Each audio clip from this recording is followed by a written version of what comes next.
Hello mga kawaray, Judes, ito na naman, may likis na naman dito sa first floor, ground floor.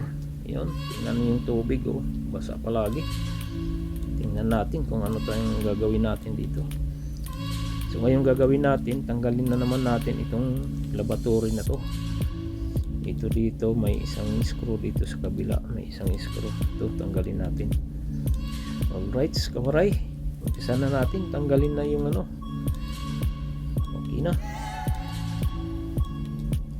Unang screw, tanggal natin. Ito na. Kabila naman. Tingnan natin kawaray. Ito na. Yun, tanggalin na natin ngayon yan. Okay. Tanggal.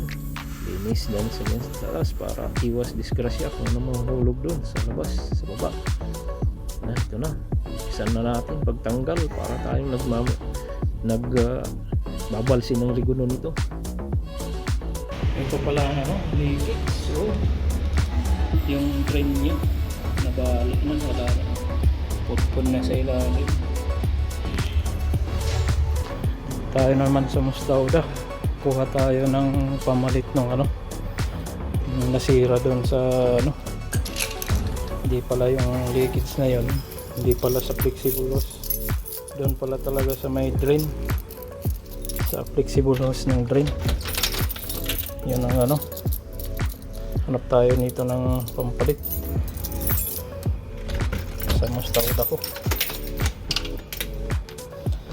Hello, ilaw natin. Nandito naman tayo sa ano ko, storage room.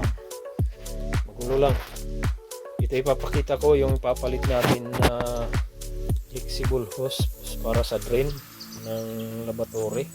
Ito. Yun. Ito na. Ito na ang ano natin.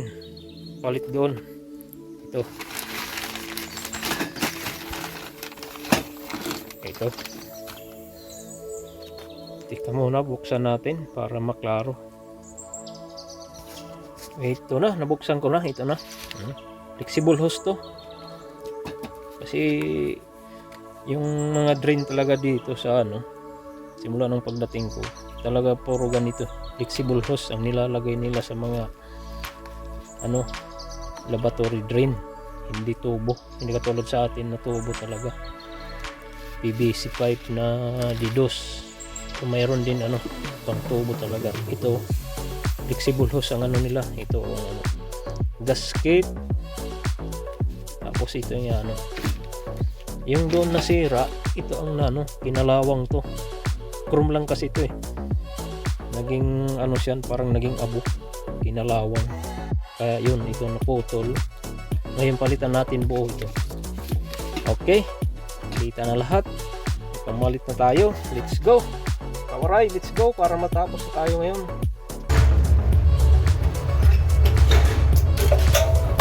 Linis na. Pwede na.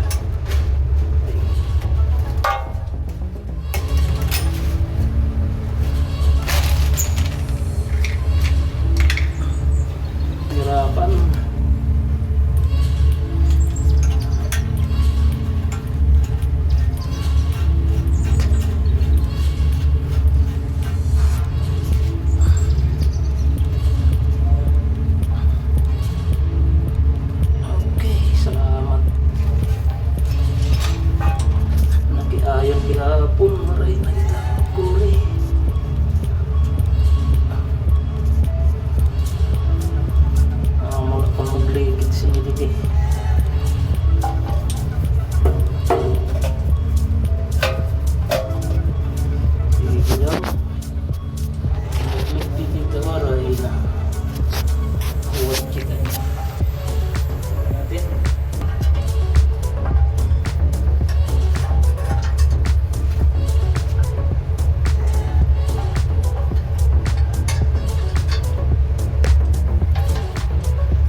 Kalas pare, kalas.